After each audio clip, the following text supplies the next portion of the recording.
నేను సహజంగానే అణగారిన కులాల గురించి ఎక్కువ ఆలోచిస్తాను. అది రెల్లి కులాలు కావచ్చు, మాదిగ ఉపకులాలు కావచ్చు, బీసీలు కావచ్చు, బీసీ సంచార జాతులు కావచ్చు, దళిత సంచార జాతులు కావచ్చు, ముస్లింలు కావచ్చు, నూరు భాషలు కావచ్చు. వీళ్ళందరికీ నేను కోరుకుంటుంది ఏంటంటే,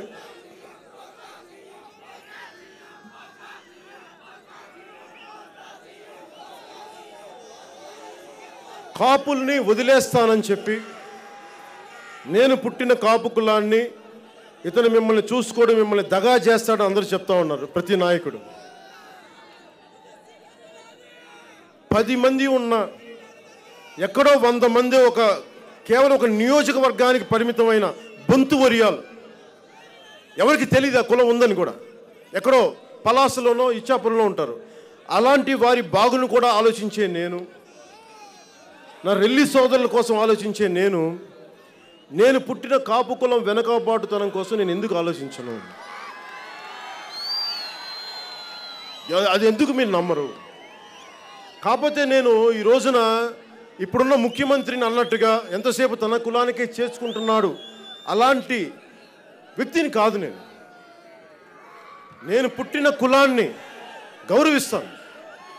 మీ వెనకబాటుతనం, మీ కోరికలు ఉన్నాయి కదా. ఎవడు మా కులం నుంచి ముఖ్యమంత్రి అవ్వలేదు. మీరు ఓటేయండి, అవి చూపిస్తాం. కానీ మీరు కాపులకి, ఎందుకంటే కాపులు చాలా నిర్ణయాత్మకమైన శక్తి. కాపులని పెద్దన్న పాత్ర వహించమన్నానంటే దాని వెనక చాలా కారణం ఉంది.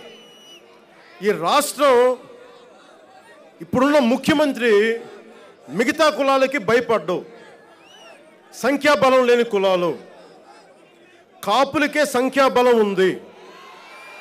అందుకనే మిమ్మల్ని పెద్దన్న పాత్ర వహించండి, బీసీలని దగ్గర తీసుకోండి, రెల్లి మాదిగ ఉపకులాలని దగ్గర తీసుకోండి, పెద్దన్న పాత్ర వహించండి.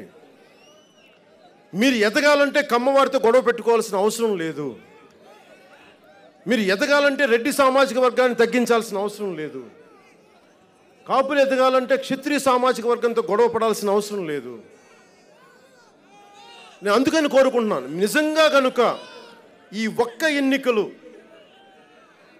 ఇన్ని సంవత్సరాల్లో 1964 నుంచి ప్రతి సభలో కాపు నాయకులందరూ మాట్లాడేది, కాపులను ఏం చేయట్లేదు, ఏం అవ్వట్లేదంటే,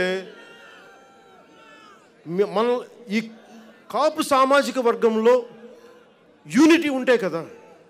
సంఖ్యాబలం ఉన్న కులాల్లో యూనిటీ తక్కువ, ఐక్యత తక్కువ. అనైక్యతకి కారణం ఏంటి? ఆ మూల కారణం వెతికి మీరు మందేసే వరకు కాపులు ఎప్పుడు అధికారంలోకి రారు.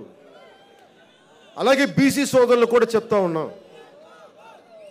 ఎవరు కాపులు అధికారంలోకి వచ్చినా నేను మీకు మాటిస్తున్నాను, దళిత సోదరులకి, ముస్లింలకి మేము మిమ్మల్ని గుండెల్లో పెట్టి చూసుకుంటాం. ఈ రాష్ట్ర రాజకీయాలు మారాలి అంటే కాపులు నడుం బిగించాలి, మీరు పెద్దన్న పాత్ర వహించే తీరాలి, వేరే దారి లేదు. మీరు ఎవరెవరో నమ్మారు కదా. ఇప్పుడున్న ముఖ్యమంత్రి ఏమన్నాడు గోదావరి జిల్లాకి పోయి? ఎందుకు నమ్మాలి వాళ్ళని? నేను కాపులు రిజర్వేషన్ నేను ఇవ్వనని కరాఖండిగా చెప్పాడే. మరి కరాఖండిగా చెప్తే మరి ఎందుకు మచిలీపట్నంలో అలాంటి వ్యక్తి చెప్పిన ఎందుకు మీరు కాపులందరూ ఓట్లు వేశారు? అది కాపులు తప్పు కూడా ఉంది కదా. కాపు ఓటర్లు తప్పు చేసి కులంలో పుట్టినందుకు నన్ను దూషిస్తే ప్రయోజనం ఏంటి? నన్ను దూషిస్తే ప్రయోజనం ఏమొస్తుంది? నేను మీకు అండగా నిలబడే వ్యక్తిని కదా. మీకు కులాలకి మతాలకి అతీతంగా ఉండే వ్యక్తి మీ కులంలో పుట్టాడంటే అది మీకు గర్వకారణం కాదా? మీకు మంచిదే కదా.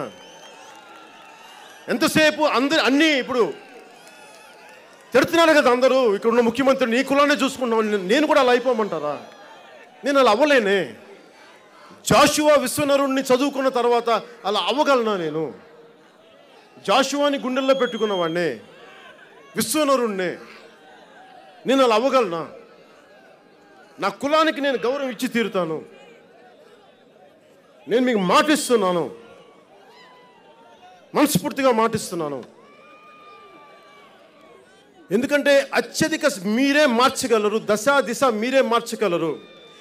క్రిమినల్ పాలిటిక్స్ నుంచి ఈ రాష్ట్రాన్ని కాపులు గనక మీరు నడుం బిగిస్తే యాదవ సమూహాలు కానీ, గౌడ కుల సమూహాలు కానీ, శెట్టి బలిజలు కానీ, మాలమాదిగలు ఉపకులాలు కానీ, సంచార కులాలు కానీ, ఎస్టీ వర్గాలు కానీ, ముస్లింలు కానీ అందరూ ర్యాలీ కడతారు. ఎందుకంటే ఇంత పెద్ద కులమే నడుం బిగించి ఒక నిర్ణయం తీసుకుందంటే అందరికీ మంచిదని మీతో కలిపి నడుస్తారు. కానీ మీలో మీరు విడిపోతే మళ్ళీ అరాచకమే రాజ్యానికి వస్తుంది.